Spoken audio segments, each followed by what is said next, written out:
Olá, vamos começar agora a segunda parte do Bate-Papo com Tarcísio com David Harvey, geógrafo e intelectual marxista. Assista a entrevista e, se gostar, não se esqueça de compartilhar e divulgar para seus amigos. David, em um dos seus trabalhos, O Enigma do Capital, você analisa a questão das crises econômicas. Aqui no Brasil, hoje, a gente está vivendo uma profunda crise econômica que é reflexo da crise financeira, da crise internacional 2008, que tem relação com a crise, com a especulação imobiliária nos Estados Unidos. As crises acontecem ou são construídas? Quais são as raízes urbanas das crises capitalistas mais recentes? Well, of course, there are many different things involved in, crisis formation, and so I don't want to pretend that somehow or other there's one just simple answer. But there was a report by the Federal Reserve Bank in the United States that pointed out that there's a history in the United States of getting out of crises by building houses and filling them with things. That is, surplus capital went into suburbanization, actually, particularly after 1945, and that was one of the big ways in which the Great Depression of the 1930s was resolved in the 1950s and 1960s, was by just building highways, automobiles everywhere, suburban, and then all the things that went into the houses.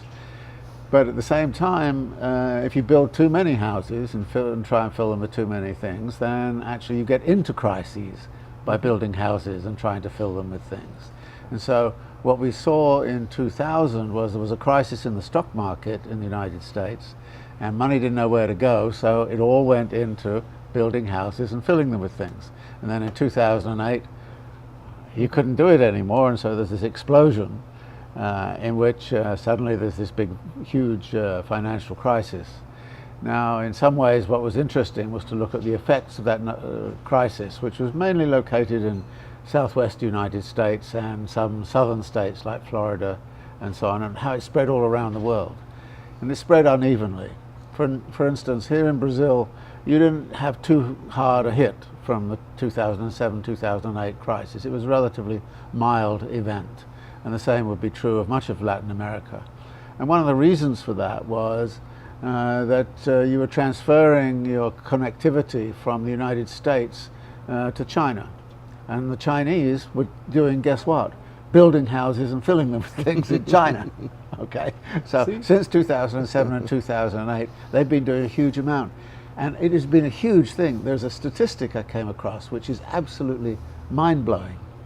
The Chinese, in 3 years, from 2011 to 2013, consumed 50% more cement than the United States consumed in the whole of the last century. Whole of the last century. And the United States has consumed enormous amounts of cement, of course, in the last century. But China, in 3 years, consumed 50% more. Doing what? Building infrastructures, building dams, building highways, building high-speed train networks, building housing. 25% of the growth in China since 2007 and 8 has been in making houses. And now, of course, we see China crashing. And you are now connected to China, so if China crashes, you crash too. So this is the way in which the crisis moves around. It moves from one place to another and from one sector to another. And right now, I think we're seeing a very unstable situation in which the banks, which are essentially trying to create money, are now having difficulty actually validating that money by putting it into something that is actually productive, as opposed to pure speculation. So we're in a very difficult situation, and of course things change very fast. 2 years ago in Brazil, I would not be talking about a crisis in Brazil. You were all very happy, people had lots of money, it was going fine, everything was great, and then all of a sudden, bang, And the same is true in Chile, Australia, all those places that provided raw materials to China. They're having real difficulty right now. And paradoxically, the only country that is coming out slowly from it is the United States. So this is how the crisis, what it's about, is moving it around from one place to another. And urbanization, and where you urbanize and how you urbanize is a crucial piece of that story. David, o espaço urbano é hoje um novo espaço de exploração e produção de lucros. Como é que funciona esse processo? Qual é o papel da cidade hoje no processo de acumulação do capital? Yeah, if I can just add something to the answer I gave you just now. I just remembered that when the crisis hit in 2007, 2008 here in Brazil, Lula's response was build 1 million houses, right? And this is a classic actual response. You were doing here what everybody, China and everybody else. But then the way capital can accumulate through urbanization is, I think, has a very long history. For example,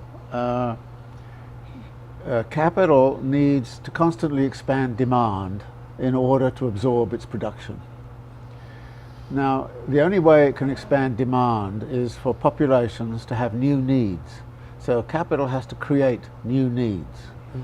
So if you look at the history of the automobile comes and it's a luxury. Within, by the time you get into the 1930s, it's become a necessary feature. You have to build highways. Mm-hmm. You can build suburbs, so you create new needs.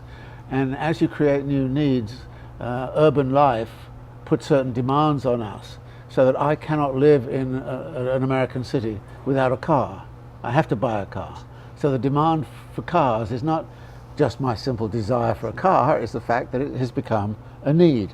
And so one of the things that happens with daily life in urban areas is they become structured in a way around this business of creation of new needs by creating the kind of city in which the only way you can live in that city is to buy this and buy that and the like. The result is that capital accumulation in the long run has depended very, very much upon the creation of new forms of social needs and wants, which are actually necessary in order to negotiate your way in the new environment which is emerging. So that if you were living in a city in, say, 1850, obviously you would have a certain set of needs which are completely different from the needs of urban dwellers 150 years later. So this is, I think, one of the ways in which urbanization is a crucial part of the history of the dynamics of capital accumulation. And the big question for us right now is how these new needs have now actually themselves created crises of various kinds. For example, pollution crises, congestion crises, and climate change crises. So the new needs that have been created, and we now find it very difficult to get out of those needs because the cities are built this way. So we're not going to be able to solve those problems of pollution, congestion, climate change without radically changing the design of our cities so that those needs which we currently have disappear and get replaced by other needs. David, além de uma crise econômica, vivemos hoje a iminência de uma tragédia ambiental. O capitalismo destrói os espaços por onde passa? All species try to create an environment that is favorable to their own reproduction, and human beings are no different.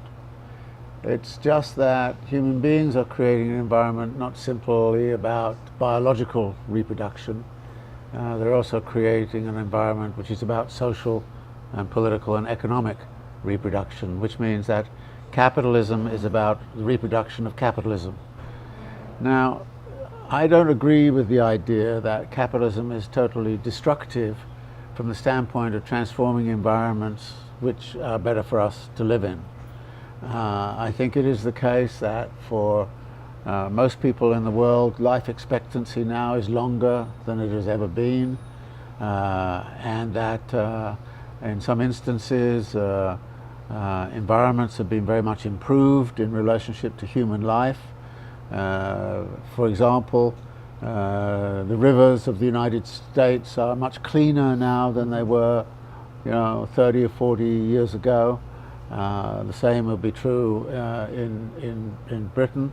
So I don't share the view that everything that capital does is negative for the environment. It's sometimes constructive in relationship to human life, but it also has this destructive side, so unintended consequences. For example, refrigeration was a very important innovation to guarantee the health of urban populations by refrigerating food supplies so that, you know, people were not going to die of, you know, so this is a very positive thing. But on the other hand, refrigeration depended upon chlorofluorocarbons that got into the atmosphere, created the ozone hole.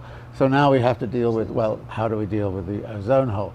So things like that are constantly happening. And I think it's inevitable that that would happen, no matter whether it was capitalism or not. And that we have to be very smart and sharp at recognizing the negative consequences and moving to, so we have to be very adaptable in relationship to it. One of the things that has happened, however, is that very often microenvironments have improved. It depends a little bit, but the micro improvement, where we now have environmental problems that exist at a completely different scale. Global warming, for example, habitat destruction, species extinctions, things like that are global problems.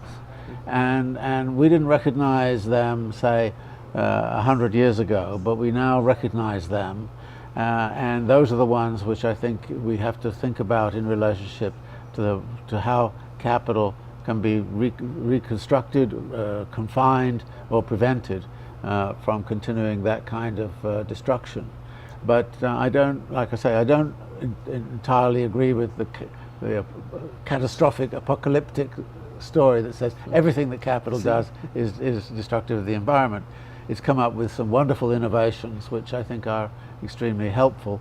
I mean, including the fact that our communications through electronic media are less environmentally stressful than it was when we had to take trucks and move things around. So I think this is a kind of an interesting, very interesting question, and I would not want to be too dogmatic about it's all bad. I want to say, yeah, a lot of it is bad, but actually there's some good things there. Let's take the good things and accept them, and some bad things too. Perfeito.